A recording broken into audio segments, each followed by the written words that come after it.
Hi guys, I wanted to extend another busy mat for people that are not able to get some of the stuff we are in the US. So I've made a couple up, but I'm really having fun with these. There's so many options, and all I'm using is a paper plate. So this is a lot of fun to play around with. In one of my, I think last week or the week before pictures, I showed you guys a picture of all these crinkled papers. So all I did was with a regular piece of paper, this used to be a full sheet, I did the fan fold, back and forth, back and forth.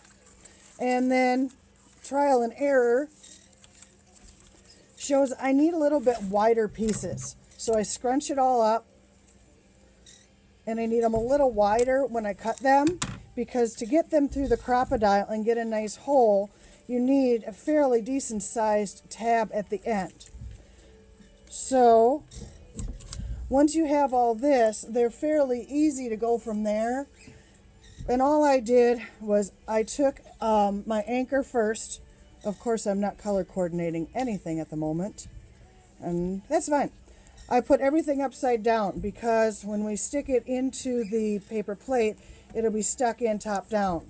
So I'm working upside down, the white part for this particular paper. If it's the same side, obviously it doesn't matter, but for me, cosmetically, I'd like the white facing down, as you can see on these. And so I just stack these, as many as I want. When you cut them, they're going to be nice and tight. You can pull them apart and get long, or keep them nice and tight. It's totally up to you. After you get all that done, you can put whatever you want here. If you see on this particular one, I have my zip tie, my foam bead for an anchor, all of my paper, kinked paper, another foam. And I like foam because it's so forgivable, but then things don't move when it's in here. So if you make a mistake with a hole, like I did on these are pretty thin pieces compared to these. So I didn't get a really good hole, but I shoved it in there, and when I squished it together with these two foam pieces, it's not moving. So then what I did is I took puzzle pieces and a bead, and I went all the way down. My idea here was a tree, like some kind of tree. And then, oops, let me get this out of the way. I took these pieces of foam again with a zip tie upside down, and I went down. I took some of these paper straws, and then I three-folded. Let me show you what I did. I three-folded the playing cards. Here, come on, honey, you need to come down here. I just took the playing cards and then I punched a hole in the middle. Nothing major, but I like doing it this way because once you get the hole in the middle, you can open this up and throw treats in there. No, you can stay off, honey. Come on. So then all I did was put the paper straws in between each. Another anchor back down here with my zip tie. So with these muffin cups, my idea was a flower, I don't know, tree, flower, garden, don't know really where I was going with it. But again, for me, I worked upside down where I had the zip tie, flipped it over, and then stacked everything that way. Then I put my anchor in the middle. These I like just because I can, again, throw treats or food or what have you, poke the hole in an anchor. So this is the first one I did. I'm pretty happy with it. You can add as many as you want. Now, all the tools, I did forget this, all the tools you're going to need is the crocodile, scissors, the flat-sided clippers. Yeah, that's about it. Pretty easy stuff here.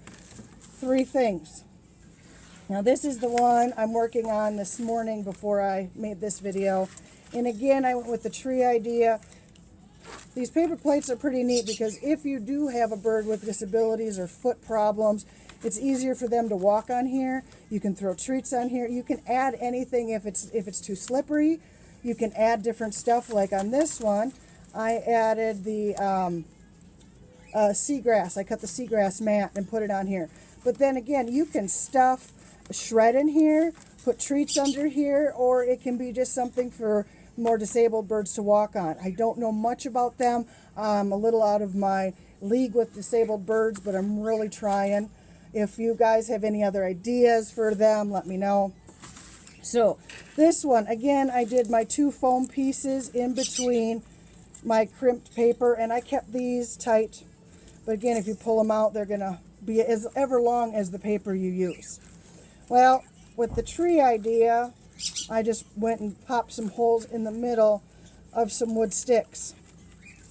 And I did a bead in between. But then here, I took one of my straws, cut it to the size I needed, and put it in the zip tie.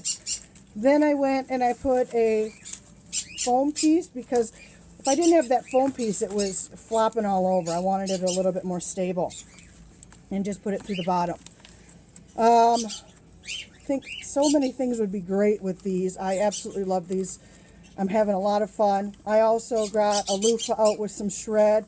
I took some sisal rope and pulled it apart and shoved it in there. But again, put treats in here, whatever you want. Hide them underneath. They're a lot of fun. Now this last one, I'm just playing with the idea.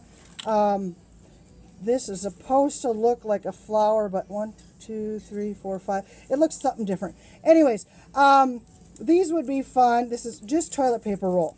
And I just snipped it to the size I wanted.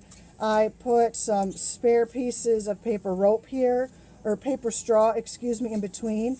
But you can throw them inside here and have beads in here, have the straws in here, have whatever you want in here. And then I know that these are a lot of fun, and you can get these, well, toilet paper rolls you can get anywhere. You can put your foam anchor, or actually whatever anchor you want, down just to keep it sturdy here. Oops, hand-eye coordination, Denise. And then you can put it right on here and anchor it and have something else for them to do during their busy mat. So these are the 2 items that I was working with, but I can see a lot of possibilities. Hope this helps, guys. Enjoy.